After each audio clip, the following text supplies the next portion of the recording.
Doctor साहब कोई खतरे वाली बात तो नहीं है? नहीं, कोई घबराने की बात तो नहीं है, लेकिन सरदार साहब को अपना ख्याल रखना होगा। इनका बीपी हायर साइड पर है बहुत। डॉक्टर, ब्लड प्रेशर का और मेरा बहुत पुराना साथ है। कभी हाई हो जाता है, कभी लो हो जाता है। जी, लेकिन इस एज में बीपी का हाई और लो होना खतरनाक हो सकता है। आपको ख्याल रखना होगा।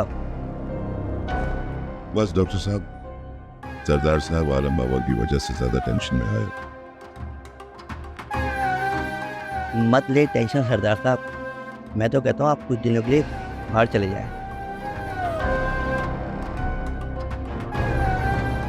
मैंने प्रिस्क्रिप्शन में सारी डिटेल लिख दी है कि दवा कब और कैसे लेनी है। अगर कोई मसला हो फिर आप मुझे कॉल कर दीजिएगा। जी बेहतर। ठीक है सरदार साहब। लाओ, छोड़ के आओ।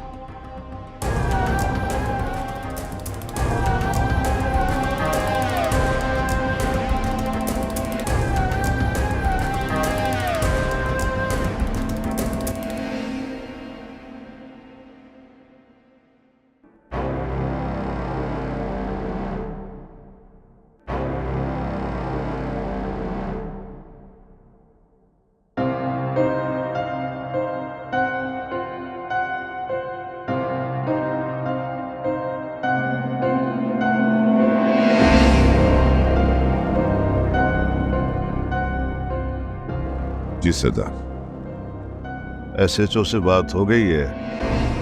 आलम खान को थाने में कोई तकलीफ तो नहीं है ना?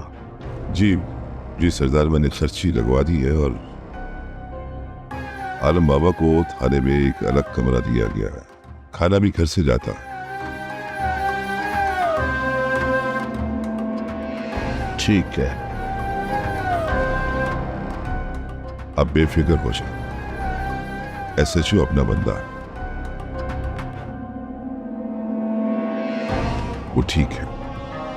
आप आराम कीजिए।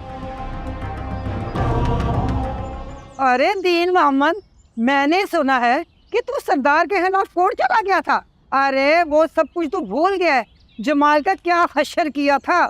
सरदार के फैसला ना मानने पर असद की बीवी और दोनों बच्चों को कुएं में फेंक दिया था। याद है मुझे, सब याद है, कुछ नहीं भूला मैं।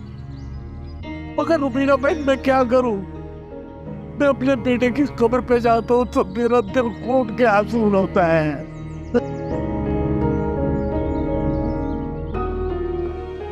और जब मैं वापस अपने घर में आता हूँ तो ये साथी कर मुझे काट खाने को दौड़ता है। अरे मेरी जिंदगी पर का सरमाया था मेरा बच्चा, अब उसका खून क्या मैं बख्श दूं? अरे दीन मोहम्मद, होश कर। उसने जाना था, वो चला गया। इतनी ही जिंदगी लिखवा के आया। नहीं, अगर ऐसा होता तो कत्ल की सजा मौत नहीं होती। अपनी बेटी के बारे में सोचो। कल कला को उसकी शादी का मामला होगा तो कबीले वालों में से कौन शादी करेगा उससे? मुझे कुछ समझ में नहीं आता, कुछ समझ में नहीं आता कि मैं क्या करूं। देख दीन मोहम्मद, सरदार से तुम्हें लड़ाई बहुत महंगी पड़ेगी। बाकी तेरी मर्जी।